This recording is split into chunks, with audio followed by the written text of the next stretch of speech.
Boa noite a todos. Boa noite. Hoje, 11 de fevereiro de 2020, nós estamos reunidos para estudarmos a obra, o Livro dos Médiuns. E hoje nós vamos iniciar o capítulo 1, intitulado Ação dos Espíritos sobre a Matéria. Estudar o Livro dos Médiuns, para nós espíritas, nos dá lucidez em relação à nossa condição de espírito, temporariamente habitando o corpo físico, em nos esclarecer em torno da relação do mundo corpóreo com o mundo espiritual. Vamos fazer a nossa prece? Divino amigo Jesus, amor de nossa vida, é sempre com muita alegria que elevamos o nosso pensamento até o Senhor, para lhe agradecer pela oportunidade na vida física, para lhe agradecer essa oportunidade do encontro ou reencontro com a doutrina dos Espíritos, para lhe agradecer esse estudo que nos esclarece e que nos faz despertar o bom senso. Mais uma vez mais, Senhor, te fazemos o pedido. Nos ajude, divino amigo, a não cair em tentação. Nos ajude, divino amigo, a não cair nas armadilhas que os lobos preparam. Nos ajude, Senhor da vida, a não mais pedir a Deus que cuide das crianças, mas que Ele possa nos ajudar a cuidar do nosso coração, para que nós possamos cuidar das crianças, cuidar dos idosos, cuidar daqueles que necessitam de uma palavra amiga. Pois afinal aprendemos que Deus se manifesta através de nós. Muito obrigada por essa oportunidade e que sempre, Senhor, possamos nos esclarecer para sabermos conduzir de forma lúcida essa nossa encarnação. Graça te damos, amor de nossa vida, e que os bons espíritos em teu nome possam conduzir mais uma vez o nosso trabalho. Então vamos entender como que ocorre a ação dos espíritos sobre a matéria, tá ok? Se houver dúvida, pergunte. Vamos lá? Posta de lado a opinião materialista, já que a razão e os fatos a condenam, tudo se resume em saber se a alma, depois da morte, pode manifestar-se aos vivos. Reduzida assim a sua expressão mais simples, a questão se torna muito menos complicada. Caberia, antes de tudo, perguntar por que seres inteligentes, que de certa maneira vivem no nosso meio, embora invisíveis por natureza, não poderiam atestar a sua presença de um modo ou de outro. Então, no primeiro momento, o óbvio. Tudo se resume em saber se a alma, depois da morte, pode manifestar-se aos vivos, aos chamados vivos. E ele diz, reduzida então essa expressão mais simples, a questão ela se torna muito menos complicada.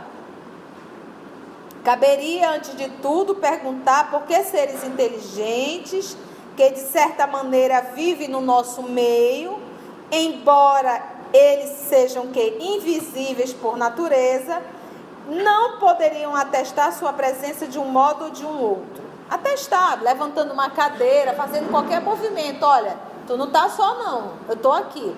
O grande lance, gente, eu estou falando para nós espírita, que a massificação são trabalhadores. Então a gente vive no dia a dia e a gente esquece dessa informação básica. Nós nunca estamos sozinhos. E todos estamos recebendo influências. Influências daqueles que comungam do nosso pensamento. E também receberemos influências contrárias ao bem que já estamos predispostos a fazer. E se nós não estivermos bem atentos, nós vamos cair feito pato. A gente esquece de vigiar o trem chamado pensamento. Para nós espíritas. Então chega um pensamento ruim, a gente fica alimentando. Continua ele. Caberia, antes de tudo, perguntar por que seres inteligentes, que de certa maneira vivem no nosso meio, embora invisíveis por natureza, não poderiam atestar sua presença de um modo ou de outro. Diz a simples razão que isto nada tem de impossível, o que já é alguma coisa. Além do mais, essa crença tem a seu favor a adesão de todos os povos, pois a encontramos em toda parte, em todas as épocas. Espiritismo não surgiu com espiritismo. O que o nosso professor Allan Kardec fez foi organizar e dar nome. Ele organizou o fenômeno que sempre existiu. Sempre os espíritos se comunicaram. Nós vamos ver o anjo Gabriel informando a vinda do Messias. Nós vamos ver Jesus conversando com os endemoniados. E se nós lermos o Antigo Testamento, nós vamos nos deparar várias vezes, inclusive em Êxodo, Moisés dizendo assim, ó: vocês estão proibidos de evocar espírito. Se estão proibidos é porque eles evocaram. Então o fenômeno sempre existiu. O que Kardec fez foi organizar e dar nomes. Foi dando nomes. Pera lá, vamos organizar isso aqui. Porque o Moisés estava certíssimo quando proibiu lá atrás. E como eu costumo dizer, para hoje, muitos de nós é proibido ainda. Por quê? Porque a gente não tem estudo o suficiente para lidar com a comunicabilidade dos espíritos. Porque não é brincadeira. Então eu tenho que ter estudo para fazer esse trabalho.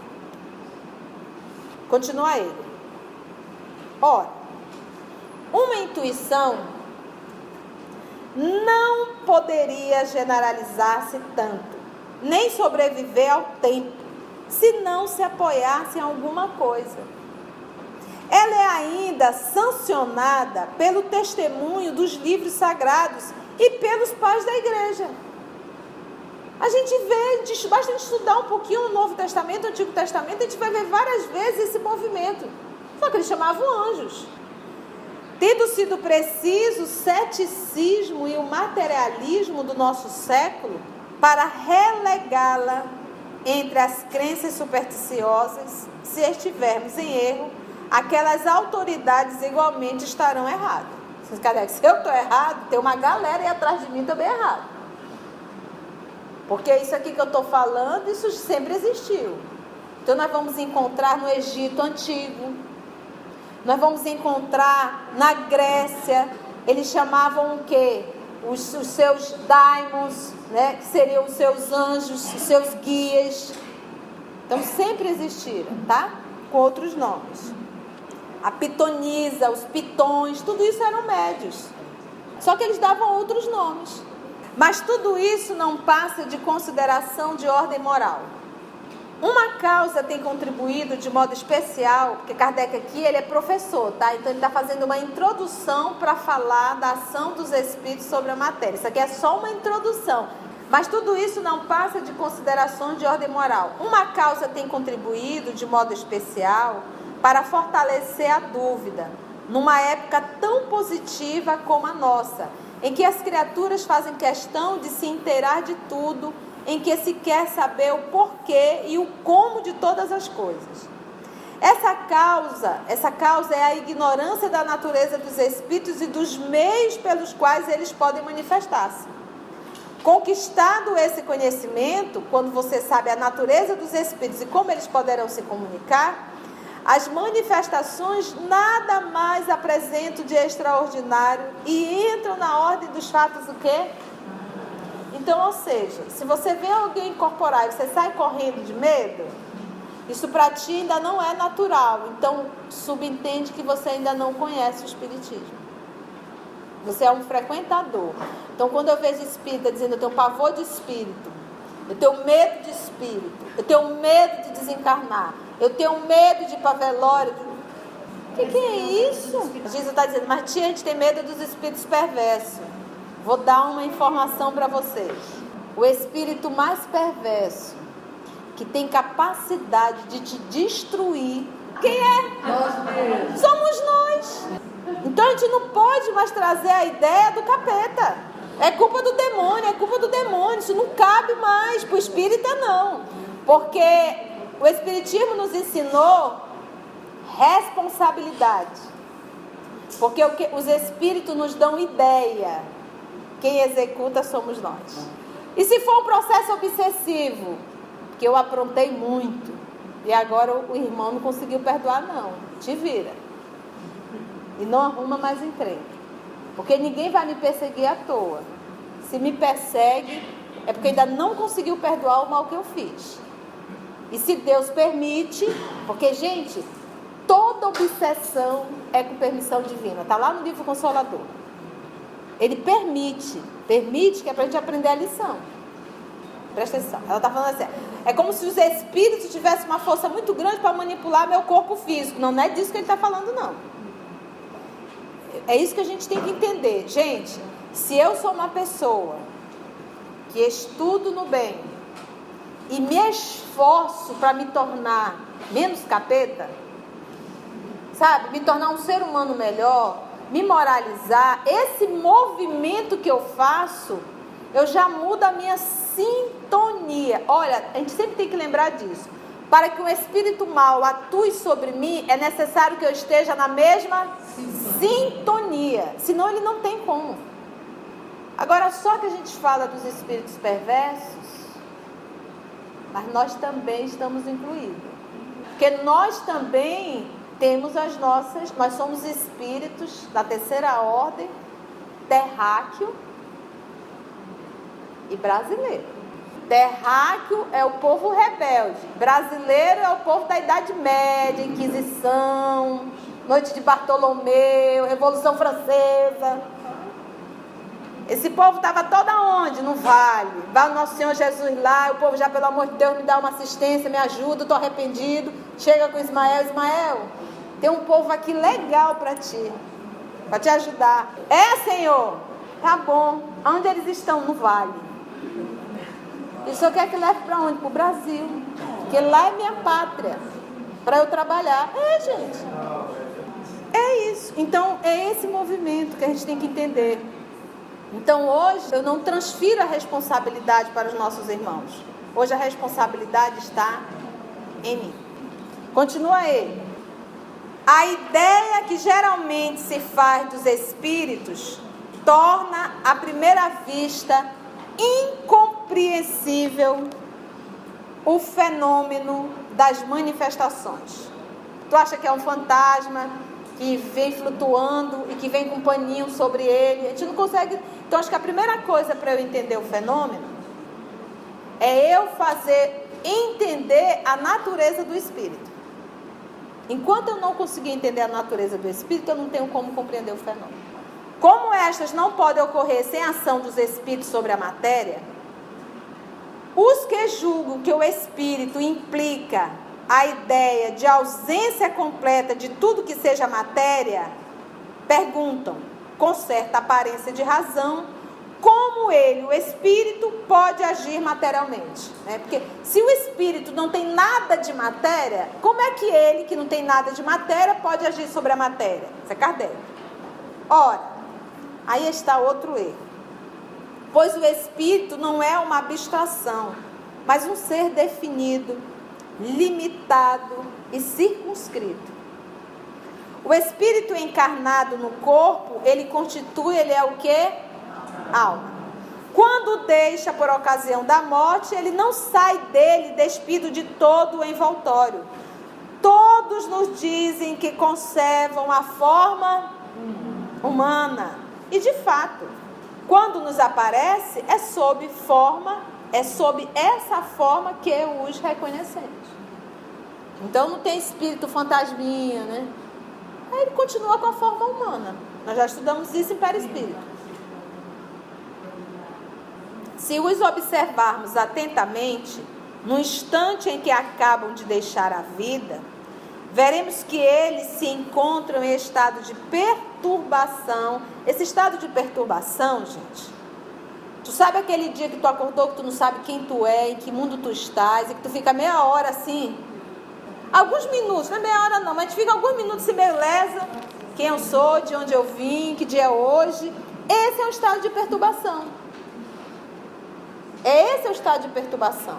Que é aquela que você acorda no mundo espiritual e você fica meio que abestalhado mesmo. O quê? Quem foi? Aonde eu estava? E fica com dificuldade, é o estado de perturbação. E é comum isso acontecer. Na nossa condição, isso é comum. Agora, uma coisa é tu estar em estado de perturbação dentro de um hospital sendo acolhido por um ente querido. Outra coisa é tu estar no estado de perturbação com um monte de espírito perturbado e ainda não vale. Aí é mais enlouquecedor, entendeu? Então uma coisa é passar um estado de perturbação com gente querida ao meu lado me dando as mãos. Outra coisa é eu ficar no estado de perturbação num lugar extremamente desequilibrado com o espírito ainda me perturbando. A plantação é livre. A colheita. Se os observarmos atentamente, no instante em que acabam de deixar a vida, veremos que eles se encontram em estado de perturbação e que tudo é confuso à sua volta. Veem o próprio corpo, perfeito ou mutilado, conforme o gênero da morte. Conceição, é uma regra, todos que desencarnam vê o corpo físico? Não, não é uma regra. Mas vamos lembrar do livro Obreiros da Vida Eterna, quando ele vai falar das desencarnações, e o mentor espiritual nos fala que essas desencarnações que foram reveladas no livro, essa forma da desencarnação, os espíritos amigos acompanhando, fazendo desligamento, né? Acompanhando o velório, acompanhando o sepultamento, isso é raro, tá? Por que é raro? Vamos só pensar. Dentro da casa espírita, não vou nem pegar o planeta Terra, tem intriga? Então, se dentro de uma instituição espírita, religiosa, é difícil nós encontrarmos um coração boníssimo, que exala a bondade, você acha o quê? Que todas as desencarnações do planeta vão ser acompanhadas? A gente não tem nem moral para isso. Então, nós somos farinha bem do mesmo saco. Como nós somos farinha do mesmo saco, as nossas desencarnações são bem parecidas. Enrolado com paixões, com egoísmo, com vaidade, com orgulho. Eu vou parar por aqui. Então desencarnou, não adianta, não tem como desligar nada. A pessoa vai ter que naturalmente, passando pelo processo da dor, e às vezes chegando à decomposição, ele diz, eu tenho que deixar o corpo. Natural. É a desencarnação que a gente vai chamar pelo sistema único de desencarnação. Não tem jeito, e isso é quase todo mundo, gente. Então é assim que acontece. Alguns que já são espíritos nobres, trabalharam no bem, fizeram no bem, se esforçaram para se tornar um humano melhor, conseguiu fazer o trabalho que Nosso Senhor Jesus tanto pede, isso daí tem mérito, entendeu? É assim a matemática da vida. Eu costumo dizer que esse movimento todo, ele é quase cartesiano. Ele diz, 2 e 2 é 4. Não pensa que 2 e 1 vai dar 4, que não vai dar. É cartesiano. Fez o bem, colhe o bem. Fez o mal, colhe o mal. A gente pode parar aqui, cada um vai para sua casa e vai aprender uma lição. É só isso. É cartesiano mesmo. Então, olha só. Veio o próprio corpo, perfeito ou mutilado, conforme o gênero da morte. Por outro lado, se reconhecem e se sentem o quê? Vivos. Nós já aprendemos. Quanto mais nós somos pessoas fisiológicas, pessoas materiais, sensação, mais grosseiro é o meu corpo perispiritual. O que é grosseiro? O nosso corpo material, ele é grosseiro. A gente faz xixi, a gente tem que comer animal, se a gente não comer, a gente morre. Então, o nosso organismo ainda é muito grosseiro. Logo, o perispírito também é grosseiro. Mas quanto mais primitivo eu sou, quando eu falo em primitivo, é quanto mais comer, beber, dormir, procriar, ainda me limitando a esses movimentos básicos, ainda não consegui me espiritualizar em absolutamente nada, isso quer dizer que o meu corpo perispiritual é tão denso quanto. Ou seja, a diferença entre o meu corpo perispiritual e o meu corpo físico é quase zero. Então eu saio do corpo físico e eu continuo me sentindo como se eu estivesse no corpo. Então isso quer dizer que eu vou ter fome, eu vou sentir sede, eu vou sentir dores, eu vou sentir vontade de fazer sexo, eu vou sentir vontade de fazer xixi, eu vou sentir vontade de defecar, eu vou ter todo o movimento orgânico. Tu imagina pagando esse mico no mundo espiritual? Mas é a grosseria do meu corpo perispiritual ainda. Então, esse processo de evolução do corpo perispiritual não é no além, é aqui. Como é que eu faço isso, Conceição? É o nosso movimento de nos tornarmos seres humanos melhor. Desapega. Desapega. Desapega. É preferível perder tudo, mas não perder a alma. Entendestes? Perca tudo, mas não vá perder sua alma. Não vá abrir mão dos seus valores. Podem ficar com raiva, pode te chamar de leso, pode te chamar de tola, pode te chamar do que tu quiser. Porque não é entre você e o outro, é entre tu e Deus. Não jamais anuir com o crime. Alguma coisa lhes diz que aquele corpo, eles se reconhecem, olha, conforme o gênero da morte, por outro lado, se reconhecem e se sentem vivos. Alguma coisa lhes diz que aquele corpo lhes pertence e não compreendem como pode estar separado dele. Para um espírita, ele vai compreender. Ele vai dizer, morri. Aí olha para o lado e estou frito. Não é que o espírita, a dor passa a ser maior porque ele tem a informação. Aí vai vir as aulas do obreiro da vida eterna na nossa cabeça todinha. Vocês vão ouvir minha voz ainda assim, a gente sabe, lá no EOS, no canal do YouTube. Era verdade. Eu achei que aquela moça era louca, fanática. É verdade mesmo. Tô frita igual a jaraqui, né? Boa noite, gente. Como pode estar separado deles? Puxa vida, olha que brincadeira, né? Continua. Continuam a ver-se sob a forma que tinham antes de morrer. E essa visão produz em alguns, durante certo tempo, uma singular ilusão. Qual é a ilusão? A de se crer ainda vivos.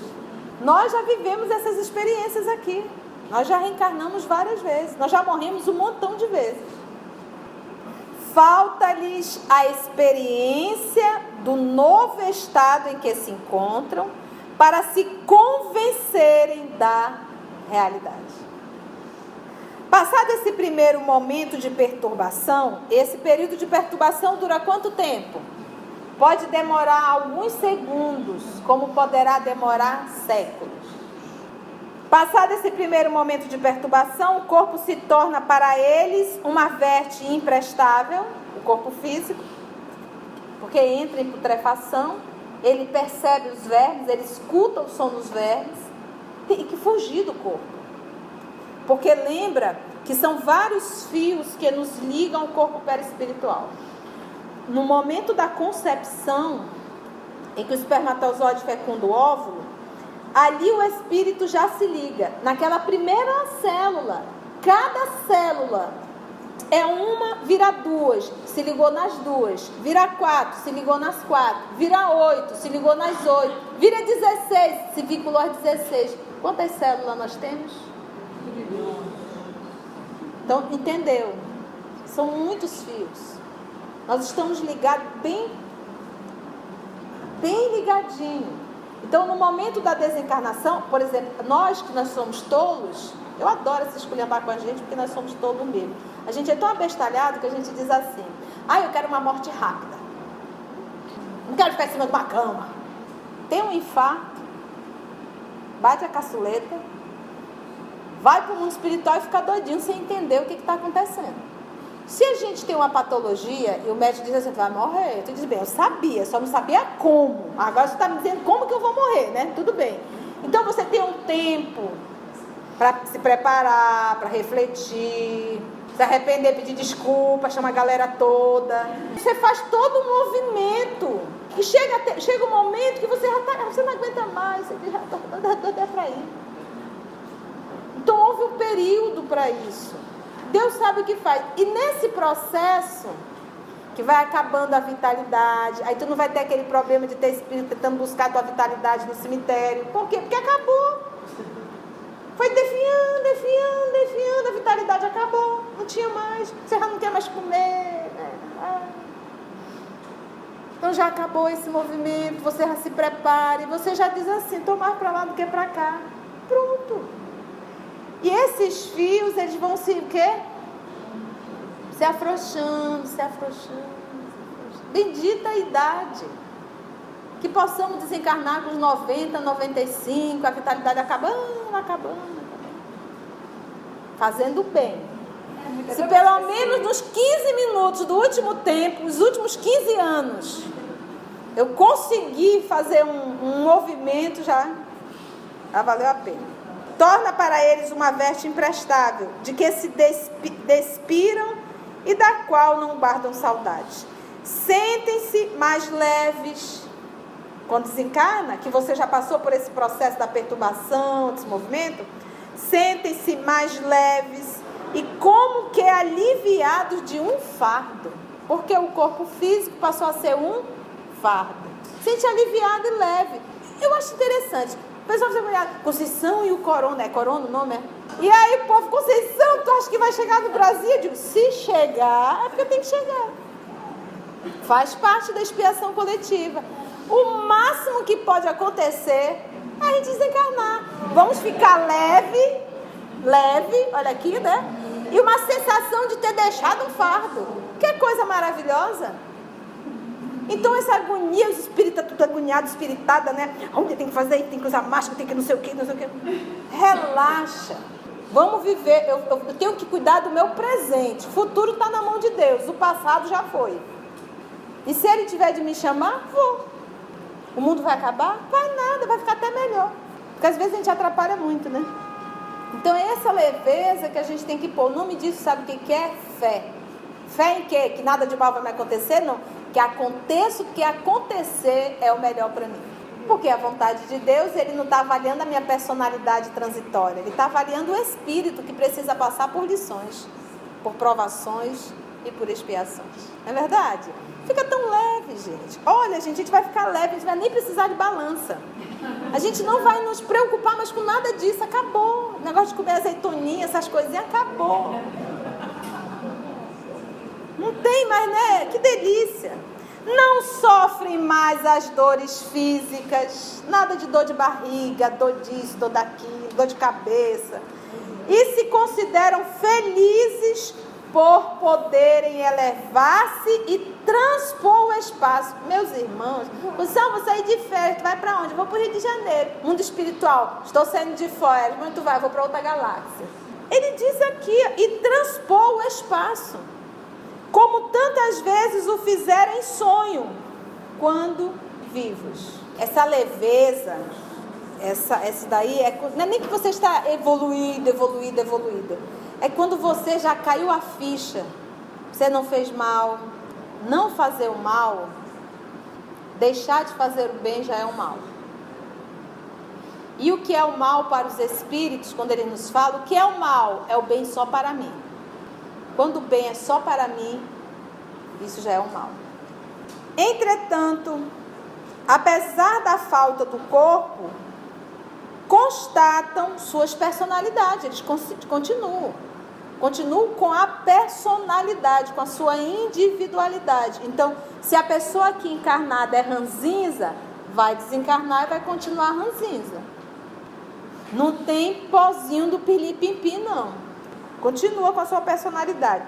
Tem uma forma, mas que não os importuna, essa forma, nem os embaraça. A forma. Tem, finalmente, a consciência do seu eu, e não da personalidade, que é transitória. O que é a personalidade? É o eu do momento, meus títulos, minha posição social, o corpo físico, essas coisinhas, essas besteiradas, que a gente valoriza tanto. Finalmente, a consciência do seu eu e da sua individualidade. Que devemos concluir daí? Que a alma não deixa tudo no túmulo, que leva consigo alguma coisa. Cenas do próximo capítulo. Então agradecemos ao nosso Senhor Jesus e até o nosso próximo encontro.